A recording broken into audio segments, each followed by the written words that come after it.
Mga buddy, magluluto tayo ng chicken curry. At ayusin nga natin, hiwa-hiwain natin itong mga kanyang mga recados, mga sibuyas, luya, bawang, tsaka potato, carrots, sari-sari na dyan, mga pang chicken curry, mga body ko, mga pangpalasa at pangpasarap, nandiyan na lahat para masarap ang ating kain ngayon. Ayan, kompleto na dyan, mga body. Andyan na yung bell pepper. Andito na lahat-lahat, kompleto na yan. Pati yung carrots, saka lahat ng mga recados. Okay na, ilalagay na lang natin mga body ko. I-check na natin kung okay na yung chicken doon, kung lumambot na, at ilagay na natin yung mga recados, makakain na mga body ko. Ayan. Tignan nga natin kung okay na. Ayun. Kumukulo na, tumusok na, malambot na mga body. Okay na. Check natin tong lalagay natin na pinakasahog niya pa na iba. Eto. Napakasarap nito. Nakikita nyo nito mga body ko. Etong tainga ng daga na to. Ayan, lalagyan natin ng tainga ng daga.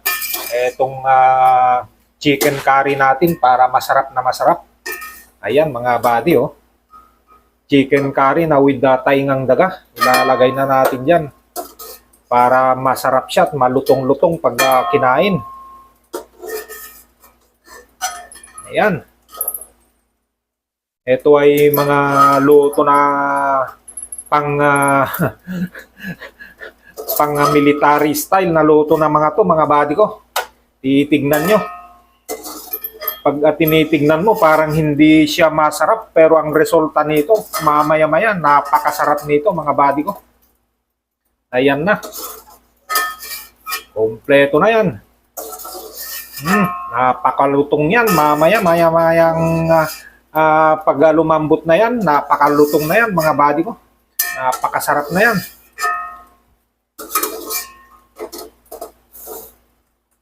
Ayan. Halo-halo natin konti. Para yung lasa, kakapit na siya.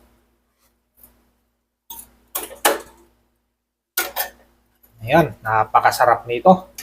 Pag tinitignan mo ng ganyan, parang akala mo ay hindi masarap mga body ko. Pero mamaya-maya, napakasarap na yan.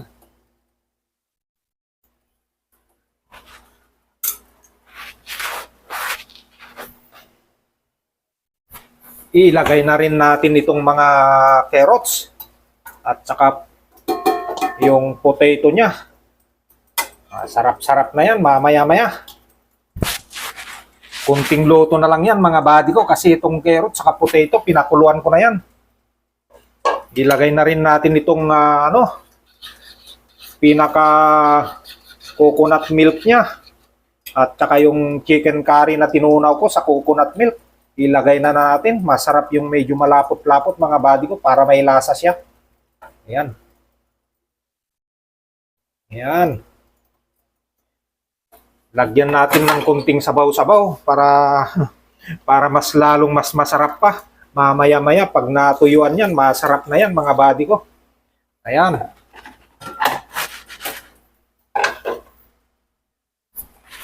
Takpan na natin. Sandali lang at medyo iayos natin, ikalat na natin para yung lasa nandyan na. Nakalimutan natin yung asin. Lagyan natin kunting asin. Mas masarap sana kung yung fish sauce. Pero nakalimutan ko bumili. Kaya okay na yan, yung asin na lang. Takpan na natin para mga ilang minuto pa. Okay na yan mga body ko. Ayan.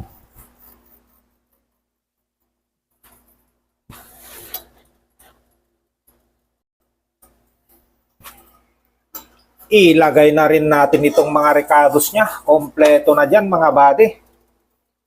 Andito na yung luya, sibuyas, laurel. Kompleto na yan dyan. Para magkakalasa-lasa na sila lahat. Ayan.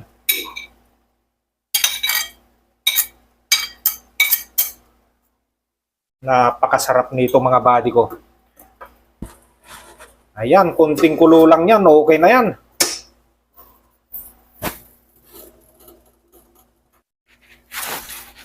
Ilagay na rin natin yung ating chili powder para lalong mas masarap mga buddy ko. Mas madami, mas masarap. Ayan, ilagay na natin ng todo-todo para napakasarap yan. Sarap na sarap yan mga buddy. Ayan, magtira tayo ng konti para reserba mamaya. Takpan muna natin. Ilan minuto, okay na yan. I-check nga natin mga buddy at tignan natin kung pwede nang ihain at kakain na tayo. Alam ko pwede na ito mga buddy ko. Tignan nga muna natin. I-check natin. Ayun, kumukulo na. Okay na to. Okay na mga buddy. Talagang lutong-luto na siya.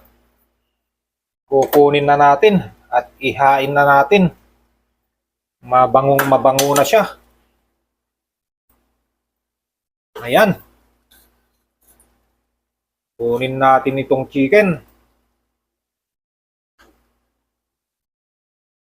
Yun.